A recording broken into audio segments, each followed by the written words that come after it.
Монголын доктортой хөгжлийн үндэслэл баримтлал 2030-д аялал жуулчлалын салбарын тулгымцсан асуудлыг шийдэж 2020 он гэхэд Монголд аялах жуулчдын тоог 1 сая төгрөгөөх 2030 он гэхэд 2 сая төгрөгөөх ийм зорилт төвшүүлсэн байгаа л да.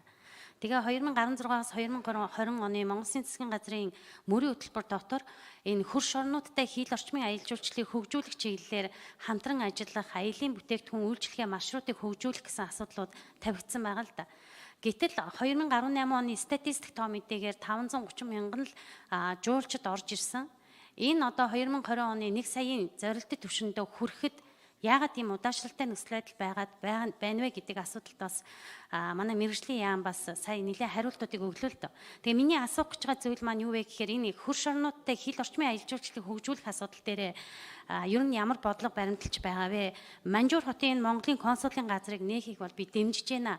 Тэгээ яг энэ асуудалтай холбоотой энэ ялангуяа хоёр хөршийн хилийн бомтуудын энэ иргэдийн визийн асуудал бас одоо хил орчмоор орж ирэх аялал жуулчлалын энэ иргэдийн асуудал тэгээ энэ АСЕАН зохион байгуулагчтай холбогдуулан 2016 оны 2 сард бүрэн зогсоосон байгаа тэр хил орчмын аялал жуулчлалын үнэмлэхийн асуудал эдэргээд нэлээд гол тулгымцсан асуудлуудаа манай гадаад хэргийн яам, байгаль орчны яам хамтран энэ асуудлаа хизээ зохистой шийдэх юм бэ?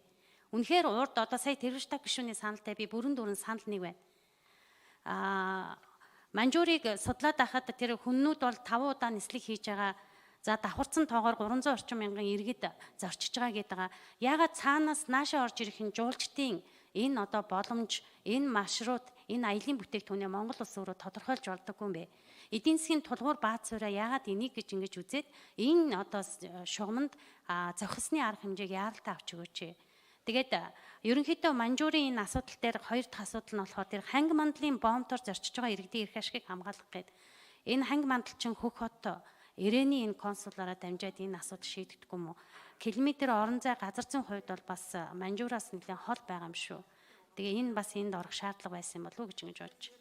За дараагийн асуудал бол сая Монгол, Орос, Хятадын аялал жуулчлалын соёл аялал жуулчлалын форум Өвөр Монголын өөртөө засах орноос зохион байгуулаад Алшаа аймагт тэр Тоорон баярт хамтран зохион байгуулад энэ ажилд нэлээд ач холбогдол өгч бас байна л дээ. Тэгээ энд бас Монгол талаад төлөөлөөд бас нэлээд өргөн бүрэлдэхүүн бид оролцсон байж байгаа.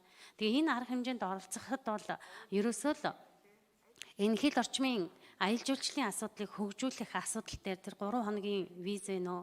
Эсвэл 1 хоногийн виз вэ нөө? Эсвэл энэ хилийн бомтуудаараа энэ аялал жуулчлалын салбараа ямар төвшөнд хөгжүүлэх Монгол улсын төрийн бодлого тодорхой болооч гэсэн санал байр суурийг бас илэрхийлж ирснийг энд хэлье. Тэгээ энэ чиглэлээр хариулт авъя.